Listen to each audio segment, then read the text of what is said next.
Okay, so we can go ahead and get started. So I'm Nick Jasinski. I am an associate professor at West Virginia University. I am a clinical neuropsychologist, a forensic neuropsychologist, and I also run our functional neurological disorder treatment clinic, multidisciplinary clinic that we have here out of R&I at West Virginia University. So I'm going to share my slides. I'm also willing to send my slides out if people would like them, have a copy of them.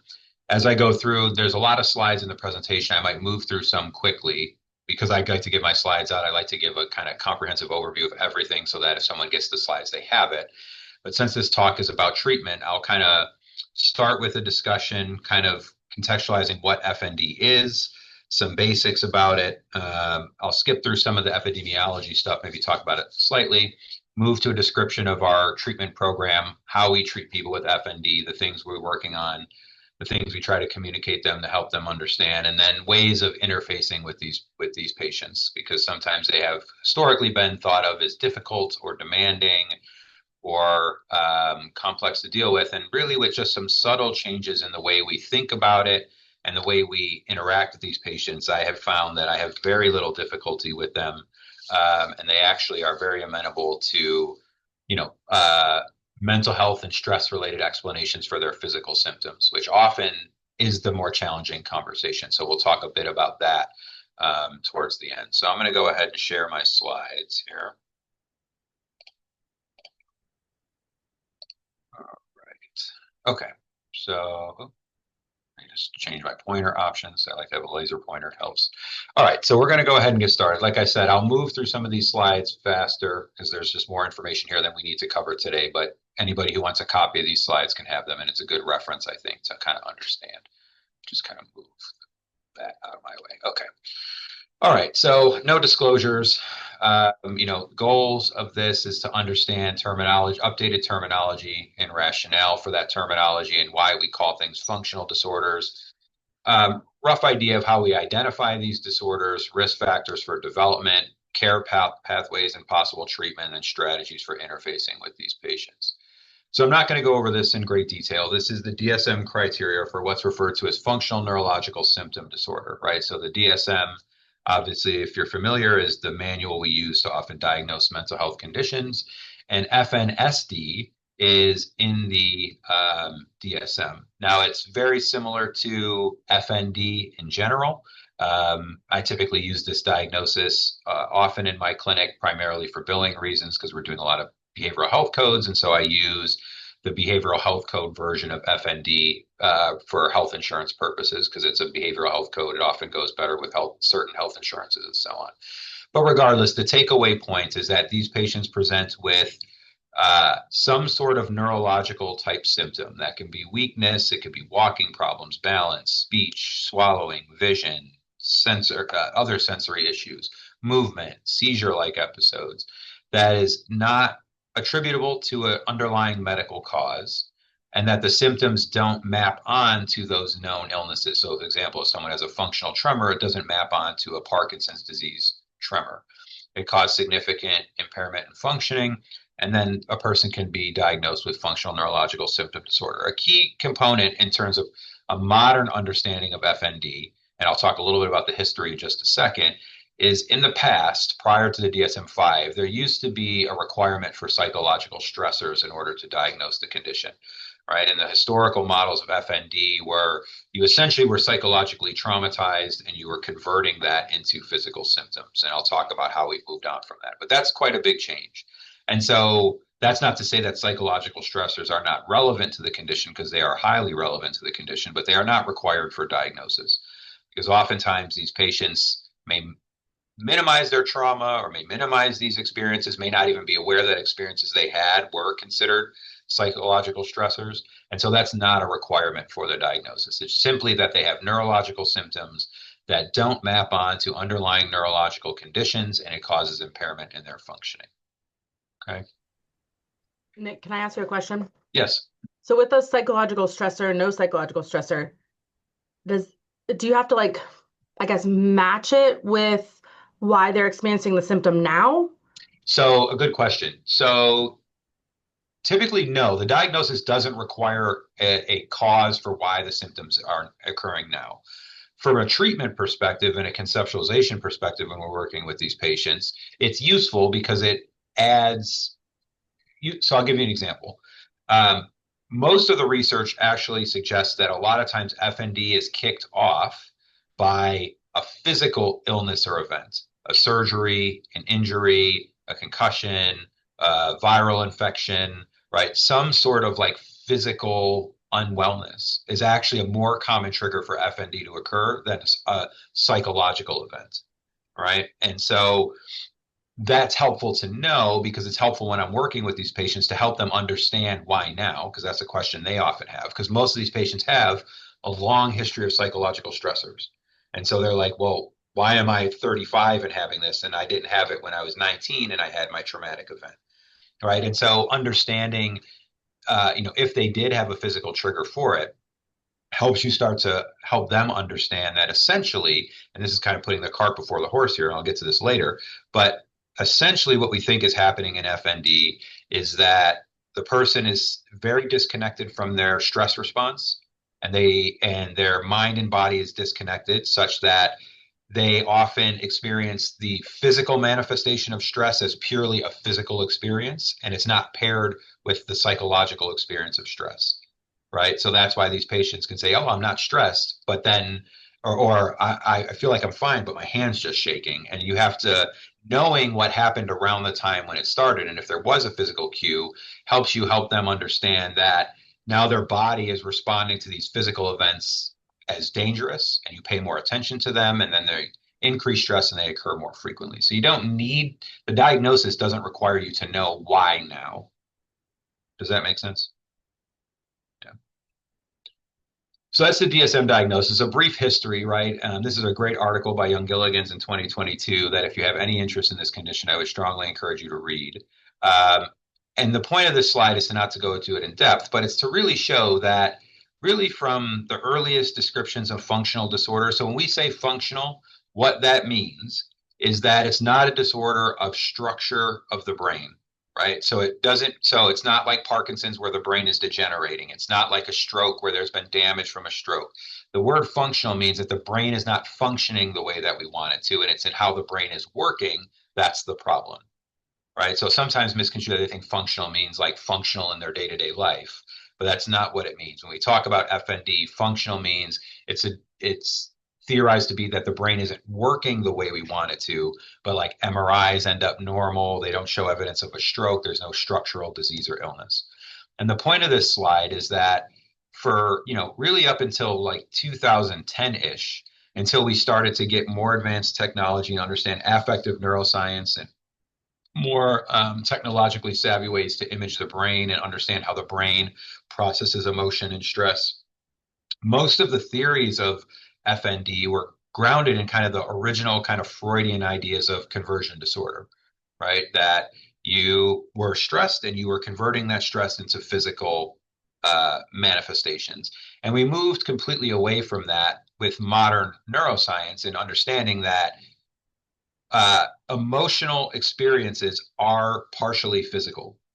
They are not entirely psychological, right? Many of you have either had children or been around children. We have emotions well before we have language, right? So we have emotional states before we have ways to communicate them. And so what that tells us from a neurodevelopmental perspective is that a child who doesn't have language, part of the way they know their emotional state is through physical experience.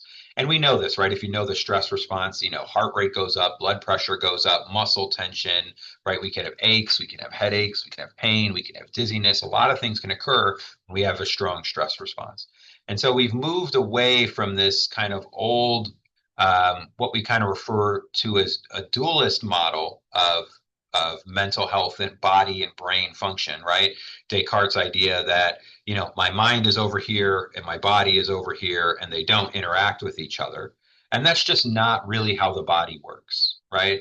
What I'm about to say has nothing to do with spirituality. That's beyond my pay grade and beyond the point of this talk.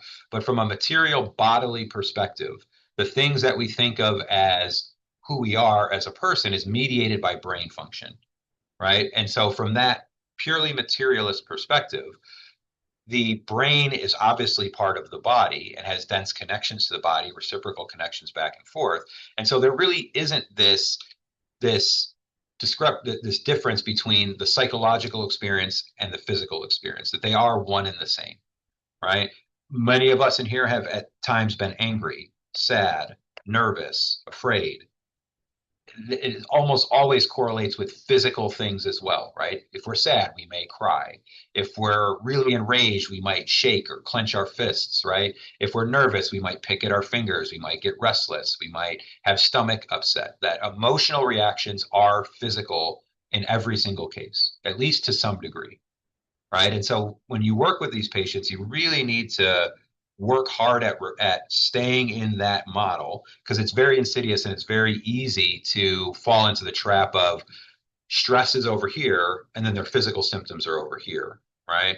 And a lot of times, it's very easy to critique our medical colleagues, right? A neurologist or an endocrinologist and say, oh, well, they don't consider the emotional impact of what people are going through. But also, as mental health providers, we also have to be aware of how we contribute to this dynamic is that we often ignore the physical side of what people have, right? Maybe they have pain, maybe they have physical symptoms, and we focus on the subjective experience of anxiety, depression. And our whole system has been kind of built this way. Even to a certain degree, if you go to specialty care, if I say, okay, got to go see your endocrinologist, and you go to a different floor and you go to a cardiologist and a neurologist, it gives this impression of like these things are separate systems that don't interact with each other. And so we really need to be aware that we need to avoid that concept, that dualist idea, and see that mind and body, psychological experience and physical experience are one and the same. And we need to be in that frame to really help these patients, because that's really the crux of their problem, is the nexus between that psychological experience and the physical experience, and helping them recontextualize and how to understand that. And this has led to the terms that we use: conversion disorder, pseudo seizures, dissociative seizures, and it perpetuates this concept of mind versus body rather than they are one and the same. Because ultimately, what we need to teach patients with functional neurological disorder is that the physical symptoms they have are stress reactions, right? And that the whether that's dizziness, whether that's I have a hard time speaking, whether that's my heart feels fluttery, whether that's I can't concentrate or I feel weak, that is a stress response. And as we can help these patients start to conceptualize that this is a stress response, we start moving them in a direction of what actually helps. Because it's not an ER visit that's going to help them. It's not a EMG. It's not a MRI. It's not a neurosurgical procedure. It's going to be learning how to adequately and appropriately manage stress that actually helps their physical symptoms get better. And so it's really important that we kind of try to stay out of that dualist way of thinking. And it's very insidious and hard to do.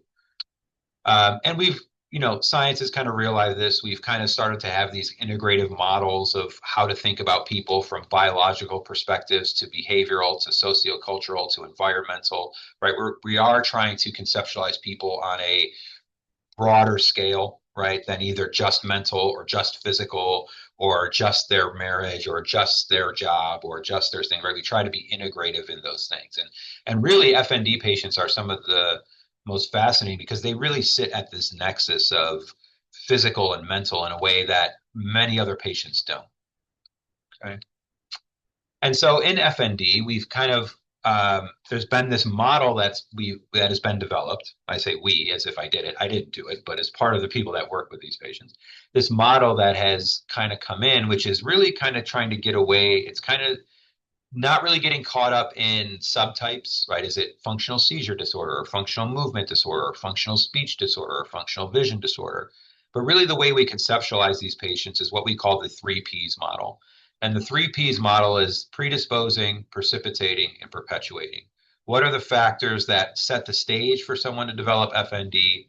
What are the factors that tend to kick off the FND, kind of what Colleen was referring to earlier? And then what are the factors that maintain the FND ongoing? And I'll talk about these in more detail as we go along.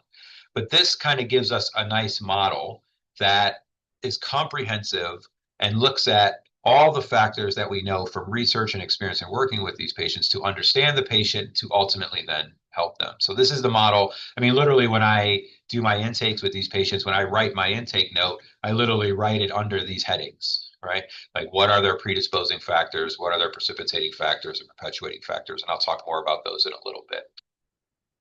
I'm going to kind of go through these a little quick because these are a little more detailed than you need. This comes from that Young Gilligan's article, but I'm going to break these next slides down very simply. Essentially, the theory of constructed emotion is that, kind of like I was referencing earlier, we have emotional states from birth, and we need to be taught how to put language to those emotional states, right? And so, really, the important concept for you to understand in this slide is this concept, emotion concept granularity at the bottom here. That when we are functioning well, and we have been, um, maybe taught well how to manage and identify our emotions, we develop a kind of a nice emotional vocabulary that describes our emotional experience. In FND, what tends to happen is you get this low emotion concept granularity, which means they have very few words for their emotional state. You may have heard of a term called alexithymia before, right? The inability to label or put words to your emotions. And what we see with these patients is that they can tell you they don't feel good, but that's about the extent to which they can get specific about their emotional experience. I'll give you a perfect example. I did an intake yesterday with a 27-year-old who was having functional seizures. And the first physical sign that she was going to have one was numbness and tingling in her fingers. And we were in the evaluation. She had a major appointment she needed to get to at a certain time. Our evaluation was running a little bit longer. She got a call. Are you going to come to this appointment? She said yes. And right after she hung up the call, she said, oh, my fingers are tingling. And I said, okay. I said, well, how are you feeling? And she's like, my fingers are tingling. She was stuck in her body. Right. And I said, okay, so what else do you feel in your body? She's like, well, my chest feels heavy. And I said, okay, well, what emotions do you have? And she's like, I just feel bad. Right. That's all she could say. And I said, well, I'll say some feeling words to you and you tell me if you recognize any of these. And if those feel consistent with what you're feeling. I said, are you feeling nervous? She's like, yeah, I'm very nervous. Are you feeling worried? Yeah, I'm very worried. And I said, okay, well, what are you worried about? And she said, I really need to get to this appointment. And I said, okay, well, what do you need? And she said, I need to leave by this time. I said, okay, I'll make sure your appointment's done at that time. And then her stress level went down and her physical symptoms went down. And really, ultimately, the secret to working with FND patients, it sounds insanely simple. It's hard to master. In fact, all of us struggle with this, but this is really how our brain is designed to work. Something happens in your life, whether it's an interaction, a thought, whatever, something happens. You have sensations in your body in reaction. You have thoughts, you have feelings. And what our executive functionings are supposed to do when we're functioning at our best is we listen to all of that information, right? So the sensations in our body are paired with the feelings. So she, in the future, if we help her and she starts to get better, instead of going, I'm having an episode, she would go, I'm really nervous right now. Because she's paired those physical sensations with the words for what that means. And then the key is, what do those emotions tell you about your needs? Because if you meet your needs, your stress goes down, right? And that's ultimately what we have to teach these patients is that stress management is not about just not being stressed. Because if that was the case, then all of us would be fine, right? The way we actually reduce stress is by getting our needs met, right? And so when I meet with these patients, I tell them very clearly, my goal is to not make you feel better.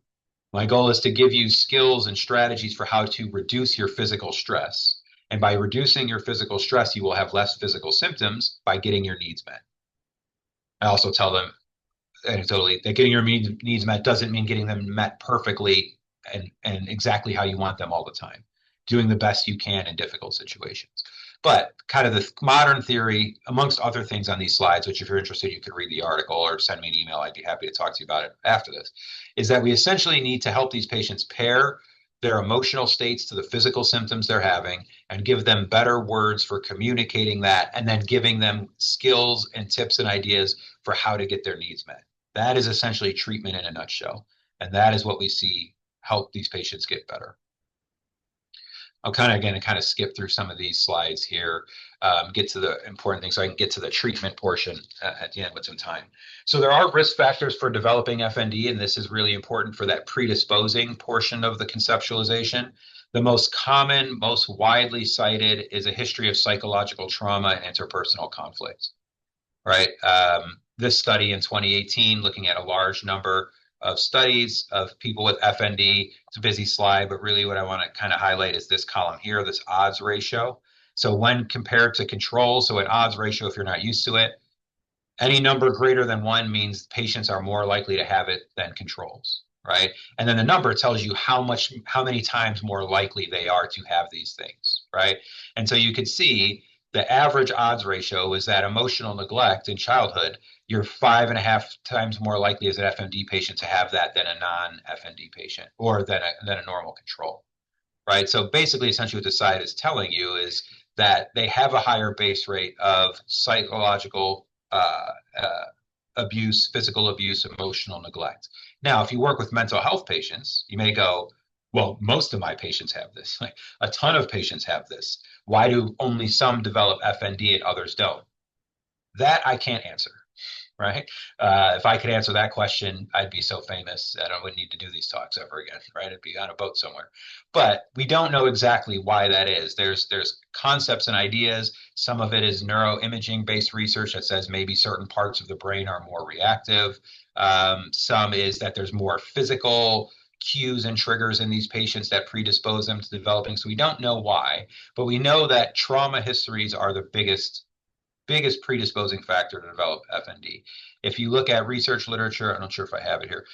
Research literature suggests, depending on how you classify trauma, anywhere from about 65 to 90% of people with FND have trauma histories. We just are submitting a paper for publication looking at about 50 people with functional movement disorder and MMPI scores, and based on clinical interview of them, about 88% endorsed trauma histories during their intake interviews. So that's the most common thing. And what we think happens is that we know that people with PTSD, and even if they haven't been diagnosed, but people with traumatic events, your brain becomes sensitized to stress, meaning it's going to be more reactive to stressful situations, and it's going to assume situations are stressful even when they're not, right? Because your brain is trying to keep you safe. And that kind of combination then makes these patients particularly reactive to bodily stress when they experience it, right? So not only do they react to stress more intensely, but then when they feel those physical symptoms of stress, it stresses them further and further escalates that stress response. So this is the biggest by far predisposing factor. It used to be thought that patients with functional seizures or psychogenic non-epileptic seizures had more trauma than other patients with FND, but recent data suggests that's not really the case. That if there's really no difference that every FND subtype reports trauma history. So that's the biggest risk factor. And that's the biggest predisposing factor. I'll talk a little bit about gender differences in a little bit. It's much more diagnosed in women than men, and I'll talk about why that is. Female gender is a predisposing factor, though I don't necessarily think that that's biological, and I'll talk about why women might be more predisposed to FND than males might be. But common predisposing and perpetuating factors. These are helpful things if you're working with these patients, if you see these patients, if you suspect FND. A predisposing factor is past exposure to neurological illness or symptom. They have a higher base rate of, so say someone with functional seizures, they typically have a higher base rate of family members with epilepsy or seizures, right? And the theory is that, and that's not one-to-one by any means, and plenty of people with FND have none of that. But the theory is that exposure to that illness gives kind of a model for stress reactions, right? That might be more physical. Current psychological distress is a ongoing perpetuating factor, anxiety, depression, trauma-related symptoms. Physical illness can be predisposing and perpetuating. So if someone has chronic pain, a lot of health issues, I've seen a number of patients with like connective tissue disorders who have chronic pain, their joints pop out all the time, right? And that can predispose you because your body is sending you stress signals all the time. Pain is a stress signal, right? Discomfort, that kind of stuff. So physical illness can be predisposing and perpetuating. So if you have back injuries or you have a herniated disc or you have arthritis and you have ongoing pain, that is an ongoing stressor that can perpetuate the symptoms.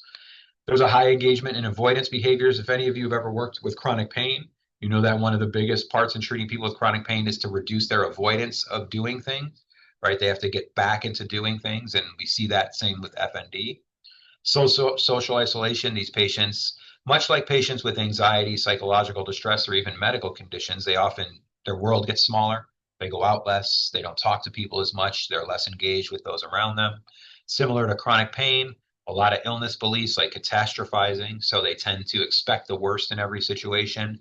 If I need to go into this environment that is stressful for me, where I've had an event before, I start to think I will always have that event when I go to the grocery store, right?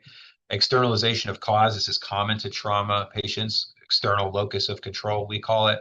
They try to control their environment rather than working on their reactions to the environment, right? So they try to make sure everybody else is happy. They try to be the perfect person. They try to not complain. They try to do all these things to make their environment stress free because they have a difficult time trusting their ability, or they haven't been taught the skills because a lot of them have childhood trauma. They weren't really taught the skills of how to actually navigate distressful situations. There's some evidence in the research that what they refer to as low distress tolerance, and I put a question mark here for a reason. And that primary question mark is because I think it's kind of putting it backwards. These patients often are tolerating an excessive amount of stress all the time, whether that's from chronic pain, whether that's from a history of trauma. Their baseline level of stress is very high. So it looks like low distress tolerance because, you know, they get in a mild argument with their spouse and now they like can't see and they fall over and they go, geez, this wasn't such a big deal. They can't even tolerate stress. But I think you have to flip that around and have empathy for these patients, that a lot of these patients are dealing with very high levels of stress all the time. So rather than being low distress tolerance, the way I like to think of it is that they're at their stress tolerance maximum, kind of at baseline.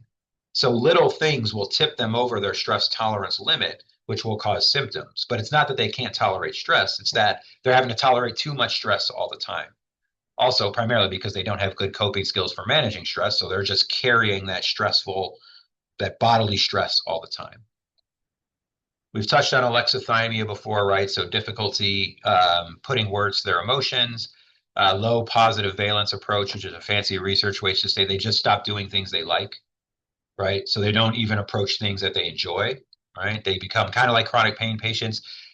Their whole world is designed around minimizing their symptoms rather than managing their symptoms and engaging in things that they like. And then they often have a huge presence of chronic fatigue. About 90+% of patients report fatigue. Also, if you take FND patients and you look at symptoms that predict negative outcomes, the number one symptom, even beyond the severity of their FND symptoms, is fatigue. Fatigue is the number one symptom that predicts disability and lower quality of life than any other symptom in FND patients. Not surprisingly, chronic stress increases chronic fatigue because your body is not designed to be in a stress state for extended periods, right? You're designed to be stressed and then get away from the stress and relax and recover. But if you are under chronic stress, fatigue is a common part of that because your body is literally kind of a drained battery, because being in a fight, flight, or freeze state for extended periods of time is fatiguing. So these are common things that we look for when we talk about these patients. I do need to kind of touch on this a little bit. These patients get slandered a lot and thought of as fakers, primarily because I'll talk about a couple slides, move quickly through diagnosing FND, that their symptom, one of the core features of their functional neurologic symptoms is variability, meaning that they're not always present and they fluctuate in severity and frequency, right? So if I'm sitting in the doctor's office and I'm waiting for an appointment and I'm calm, and then I go in the doctor's office and I'm here for my functional tremor, and they say, okay, let's move your hand. And then your hand starts shaking. And they go, well, I just saw your hand was totally calm. But then when we bring it up, it starts shaking. It's very easy to pejoratively think these patients are making the symptom up in the moment. Rather, what's happening is attention to the symptoms makes it worse because attention to the symptoms increases stress, right? And so they're very often thought of as malingerers. The reality is that with tests that we use to look for, like in neuropsych world, where we use to kind of look for people who aren't giving their best effort on testing, right? Maybe exaggerating their deficits. FND patients show no higher base rate than any other psychiatric condition. So they're no more likely to be exaggerating their condition than anyone else, right? So I think that's a really important part because they will have neurologists that's like, you know, I noticed that you don't have symptoms, but only when we talk about them do you have them. It seems like maybe you're putting them on or you're producing them for a reason, right? And that obviously is a huge barrier to getting better if people aren't believing you. I'm going to again kind of go through these quickly so I can get to the treatment stuff and leave time for questions. There are multiple types of FNDs: motor or axial, which is functional movement disorder; seizure subtype, speech, vision. There's also recently been criteria put forth for a hypothesized functional cognitive disorder, right? Those patients who come in and are 32 years old and they're under a ton of stress and they feel like their memory's not good, they can't concentrate, right? That's a type. Um, an important part, just to kind of wrap your mind around, is these are no longer diagnosis of exclusion. It used to be we need to run every test on you before we could diagnose FND, and that is not the case anymore. There are positive signs, right? And this article by SBay in 2018, there are resources at the back of this if you're interested in these articles. I could also send them to you if you're interested. Talks about all these signs that if you see in a clinic are a positive sign. The classic one that you could literally all do right now is if you put your hands under both of your thighs, under your legs, right? And you put your hands under your legs, and let's say you think you have weakness in your right leg, and I say lift your right leg, and you go, oh, I can't. Oh, I can't lift my right leg, right? And then we say, okay, lift your left leg. You'll feel pressure in your right leg, right? You'll feel your right leg kind of tense up as you lift your left leg, which says that you have strength in that right leg, even if you feel like you can't move it, right? And that's a sign that says you don't have weakness in that leg. You have the ability to squeeze your leg and move your muscles. It's just that we need to help you access that. So there's these positive signs that you can show that don't happen in actual like paralysis of the right leg, that then you can show the patient and go, see, you do have muscle tone there, as a way to help them understand why this is an FND and not say, a stroke related weakness in your right leg. Right. So you don't need to go through all the tests. They don't need to run all the tests. Neurologists can diagnose these things without doing all of that. Epidemiology, we can kind of skip through this. I think it's important to touch on this. Prevalence rates are more common in women. About 70% of FND patients are women. There's a great article in 2023 that is entitled, Functional Neurological Disorder is a Feminist Issue. And it talks about how women have much higher base rates of traumatic experiences than men, particularly interpersonal abuse and trauma. There have been a lot of bias in providers that women's healthcare issues have not been taken as seriously as men's, right? And she cites in here, the lack of research into menopause and perimenopause and endometriosis, and women's health issues have been minimized. The socialization of chronic stress. I can tell you anecdotally, when I deal with men with FND, the emotional situation that they struggle with the most identifying is feelings of vulnerability. And for women, the feeling that they have the most trouble identifying is anger, right? And so women are socialized we are comfortable with women being uncertain and unsure and vulnerable, right? And so women are pressed into this kind of way of managing their stress at times that can predispose them to chronic stress, right? And so how we socialize stress, historical descriptions, when Freud was around, it wasn't exactly an equal situation in terms of what women had access to, all of those things. So there's a lot of things that predispose that may help explain why women are diagnosed with FND more than men. The other one that's not cited here that I see is that also similar to other health conditions, men don't go to the doctor. So there's probably a lot of guys with FND out there who are just like, I'm fine, and they're not, right? So I think it's before we jump to biology as to why women have it more often than men, we need to think about these socio-cultural kind of points of view. Again, this is for reference purposes. There are a lot of underlying brain networks associated with FND, from limbic areas and emotional parts of the brain to brainstem and midbrain areas that control reactions to stress, like bodily reactions to stress. And essentially, this article has a great overview of all the brain areas that are involved. That being said, there's not like an MRI or a scan we can do that tells us, what parts of the brain are dysfunctional. And there's so much heterogeneity in the condition that finding a singular underlying neurobiological signature is probably highly unlikely. Okay. So let's talk about treatment and care and how to interface with these patients for the next 5, 6 minutes, 10 minutes, and then we could have some time for questions if people have them. So the most important thing for treating these patients is they must accept the diagnosis. All the research shows if the patient thinks they have a neurological condition, and they are convinced that they do, no amount of behavioral health intervention is going to help that patient. So really, the very first step in helping these patients is helping them understand how chronic stress is producing their physical symptoms. And I've done a lot of work with our neurologists here on how to communicate these things to patients, and they've done a better job. So by the time they get to me, they're more open to the idea that, oh, this is stress related, right? And often, even a step before that is empathy that you think their symptoms are real. It's fundamental. If you go, nah, these aren't real. And the problem is, I think a lot of well-meaning doctors will go, have you been stressed lately? And the patient is on alert for that response, right? And they're either gonna say no, or they're gonna be like, yeah, but I'm always stressed, so it can't be that, right? Because sometimes providers will kind of go, there's really nothing wrong with you. You're just stressed, right? But stress is a physical condition. Every medical condition under the sun is worsened by stress, right? We know that chronic stress predisposes you to dementia, to heart disease, to all kinds of problems. So they need to accept the diagnosis. And by accept, it doesn't mean that they have to go, I have FND and I know that. They have to at least be open to the idea that their symptoms might be the result of mind-body disconnect, stress-related issues. As long as they're open to that idea, I can usually work with them. Psychological service is the primary mode of intervention. And there's various areas for intervention, recognizing triggers, changing conditions related to FND, managing sleep better if they have pain, managing that better, broader focus on interpersonal functioning, emotional awareness. I'll talk about our model a little bit in just a second, and the way I frame it to patients of what we try to help them do.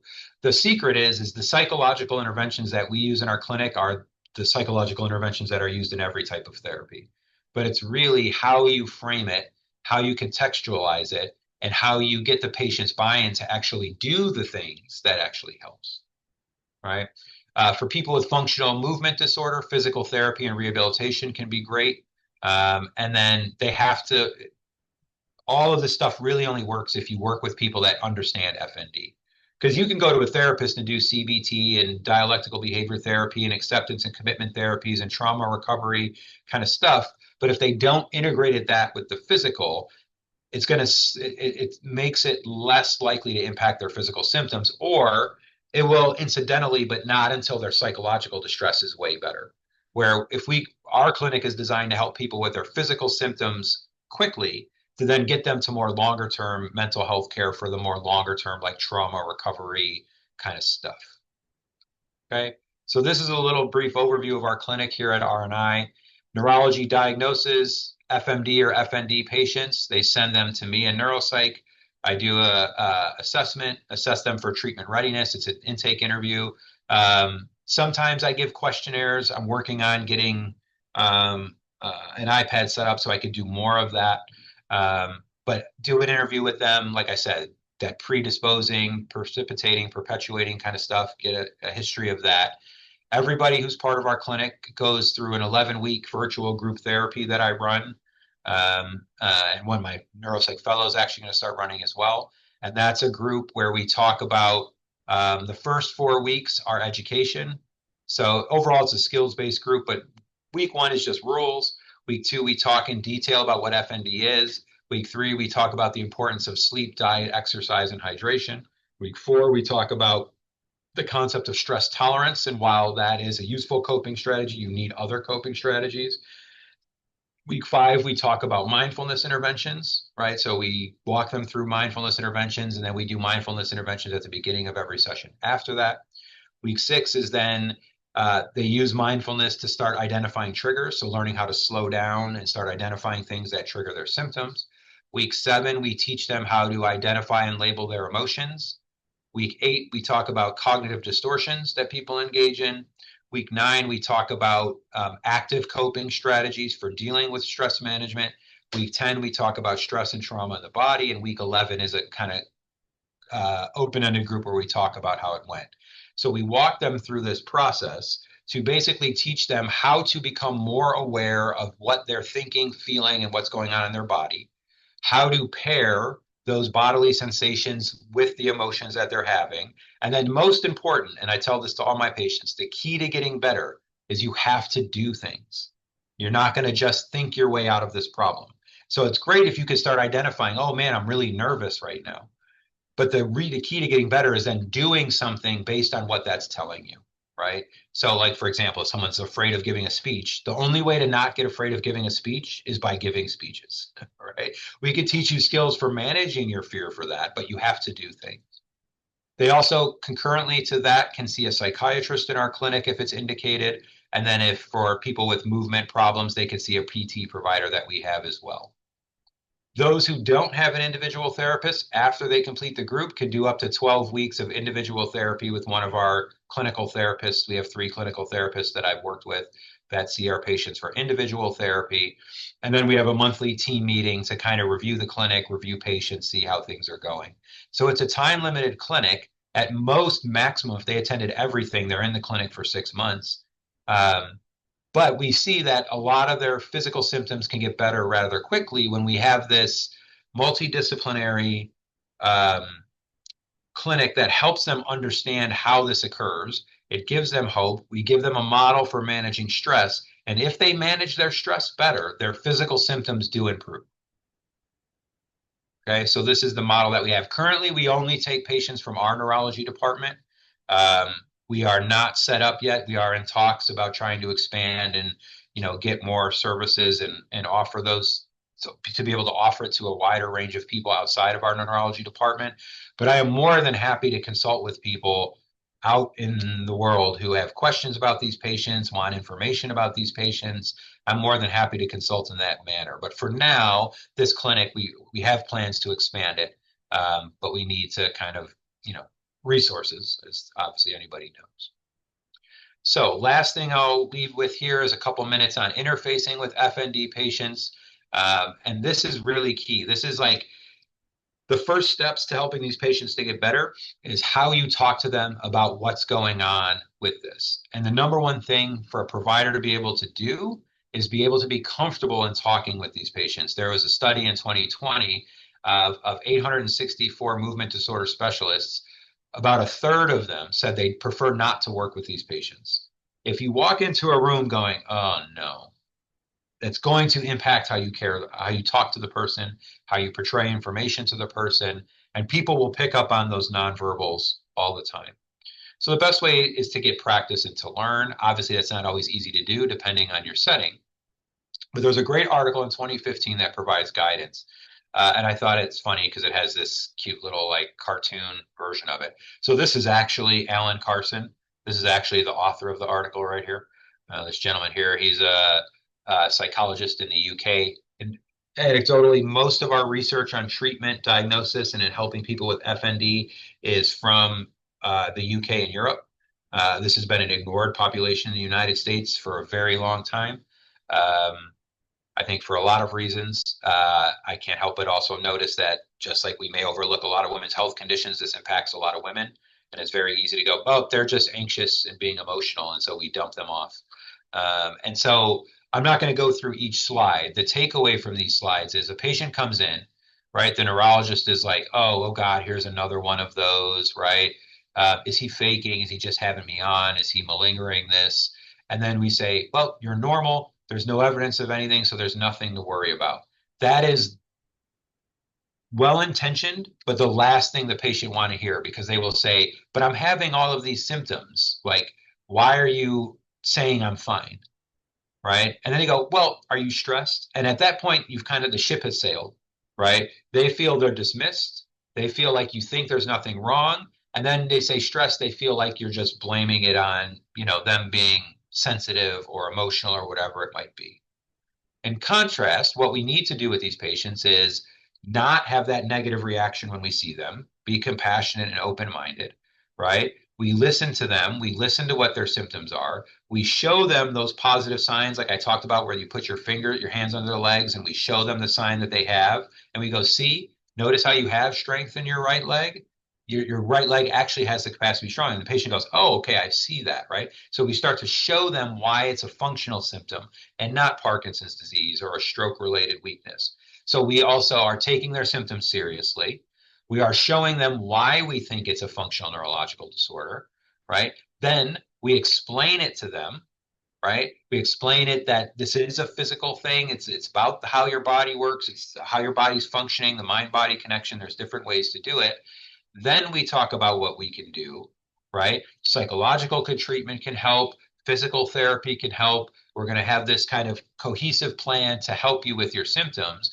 And then that puts the person in a position to say, oh, I'm making some progress. I have some hope. I have an idea of things that can get better.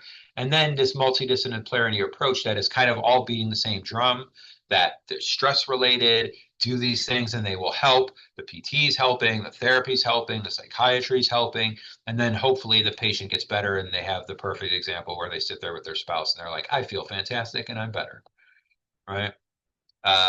Last thing I'll leave with, there's a concept of motivational interviewing. If you haven't heard this, it might be a good thing to learn about, which is if you have a patient that's ambivalent about change, ways to get them motivated and interested in change.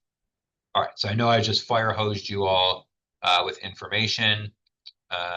We could stop there. I could stop sharing my slides, but I do want to leave some time for questions if there are.